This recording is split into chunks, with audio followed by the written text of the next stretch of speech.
Au-delà des apparences, chaque situation épineuse nous invite donc toujours à l'accueillir comme un moyen destiné à nous permettre d'accéder à une prise de conscience majeure, décisive pour la suite de notre expérience.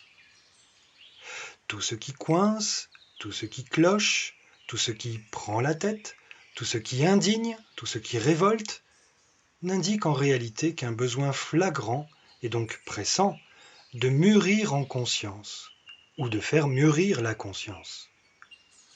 Là est le véritable et prioritaire défi évolutif à relever.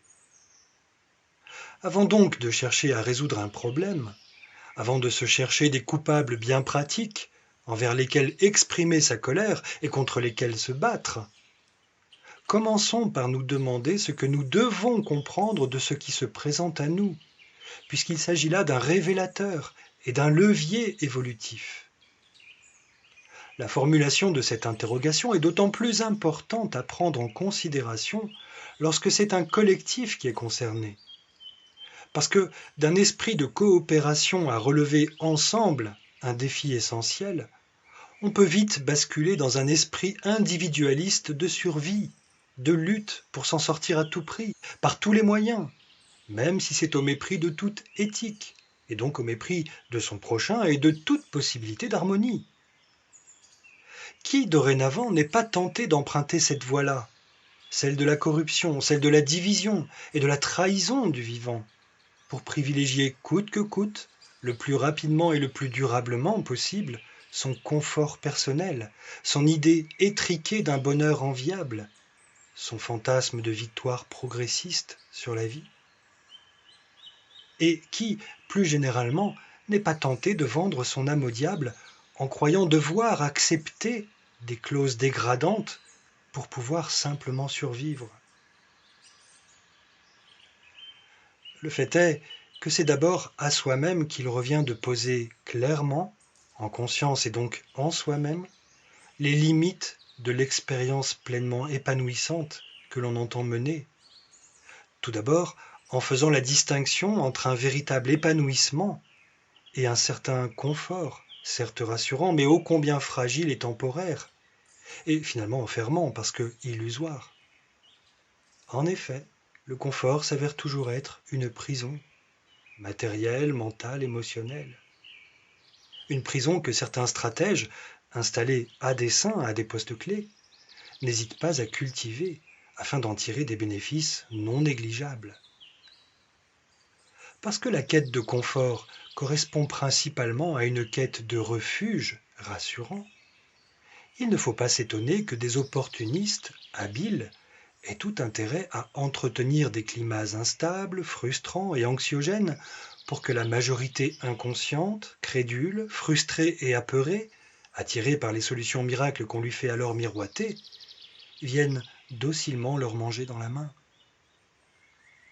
Il ne faut pas non plus s'étonner que des êtres à qui la conscience fait encore cruellement défaut sabotent et piétinent, d'une façon ou d'une autre, la sacralité de la vie. Est-ce parce qu'on les a laissés faire? Est-ce par faiblesse? Est-ce parce qu'ils sont les plus forts, comme ils voudraient tant le croire? Ou bien est-ce tout simplement parce que l'on ne s'est jamais donné suffisamment les moyens de grandir en conscience collectivement, pour ainsi être épargné de ce genre d'effets délétères? Plus que jamais, toute la complexité du défi existentiel réside dans le fait que, face au besoin de nous épanouir véritablement, et également face à ce qui s'avère dorénavant indiscutablement inacceptable, nous sommes désormais mis en demeure de trouver la manière enfin correcte de répondre aux questions essentielles, vitales, cette fois en nous positionnant fermement, clairement et sans faillir.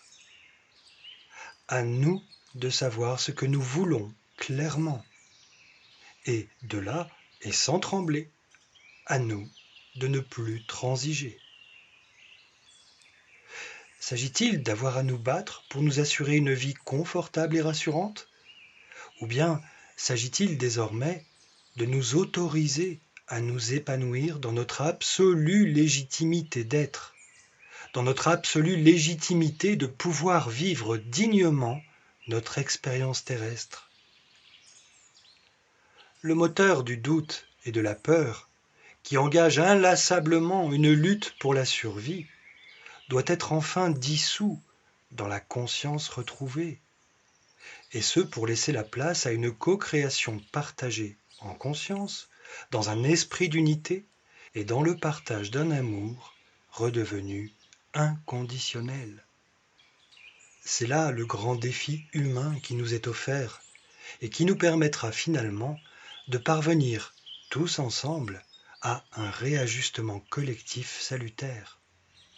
Non pas en luttant, non pas en résistant, non pas en réagissant à des stimuli extérieurs injustes et provoquants, dans l'espoir de les corriger pour améliorer une condition jugée inacceptable, mais en retrouvant et en redéfinissant prioritairement une identité souveraine ainsi qu'un cadre intérieur conscient, sain et respectable, puisque le théâtre extérieur demeure invariablement le reflet du théâtre intérieur. En d'autres termes, plutôt que de chercher à intimer le respect à l'extérieur, il convient de commencer par se respecter soi-même, pour que le reflet du théâtre extérieur s'ajuste alors tout naturellement à cet état intérieur enfin rétabli. Raison pour laquelle il devient urgent de se connaître soi-même. D'abord, pour réaliser son véritable épanouissement, sans attendre dorénavant que d'autres nous définissent arbitrairement, qui plus est selon un narratif imposé et donc inévitablement aliénant. Un narratif séduisant et rassurant au premier abord, mais cachant en réalité des objectifs utilitaires mal intentionnés. Raison pour laquelle il devient également urgent de se connaître soi-même pour trouver en soi la vibration d'amour épanouissante. Et ce, pour ne plus avoir à la quémander à l'extérieur, comme un droit à l'existence. Ça, c'était le lot de l'amour conditionnel, avec son cortège de stratégies, de calculs, d'attentes, de manipulations et de dépendances toxiques. Plus que jamais, il devient urgent et nécessaire d'intégrer les bases de cette compréhension, de rendre à nouveau largement possible cet art de vie et de le transmettre pour que chacun puisse avoir le choix de se tourner librement vers ce qui est véritablement épanouissant et harmonieux pour lui-même, sans aucune restriction aliénante, conditionnelle, infondée et donc assurément illégitime.